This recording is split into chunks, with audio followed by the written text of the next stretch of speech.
គ្រប់គណៈអធិបតីគណៈមេប្រយុទ្ធលោកគ្រូអ្នកគ្រូនិងមិត្តទាំងអស់គ្នាជាទីគោរពអ្នកខ្ញុំឈ្មោះលឹមធីធាងមីជាប្រធានក្រុមរៀនថ្នាក់ទី12ក2តំណាងឲ្យសាលាសកលជនជាតិអន្តេវាសិកអនុវិទ្យាល័យនិងវិទ្យាល័យឋានហ្វូចូលរួមការប្រកួតទស្សនភាសាខ្មែរឆ្នាំ2026លើកនេះទាំងខ្ញុំមានសមាជិក7រូបដែលមានចំណងចំណូលចិត្តជាមួយនឹងភាសាខ្មែរដូចគ្នាទី1គឺខ្ញុំបតៅលឹមធីធាងមីថ្នាក់ទី12ក2ទី2គឺមិត្តលីវមិនជាងថ្នាក់ទី12ក1ទី3គឺប្អូនលឹមលីអាន់ដាវថ្នាក់ទី11ក1ទី4គឺប្អូន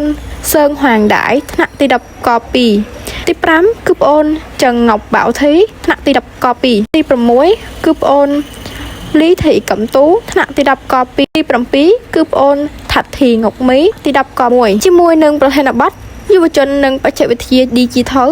យើងខ្ញុំចង់បញ្ជាក់ថាយុវជនខ្មែរនាពេលបច្ចុប្បន្នមិនត្រឹមតែរក្សាប្រពៃណីប៉ុណ្ណោះទេភាពជឿជាក់និងធ្វើម្ចាស់លើបច្ចេកវិទ្យាដើម្បីឈានទៅអនាគតដកភ្លឺស្វាងក្រុមសាលាឋានហ្វូសាមគ្គីជឿជាក់ជីជំនះសូមអរគុណ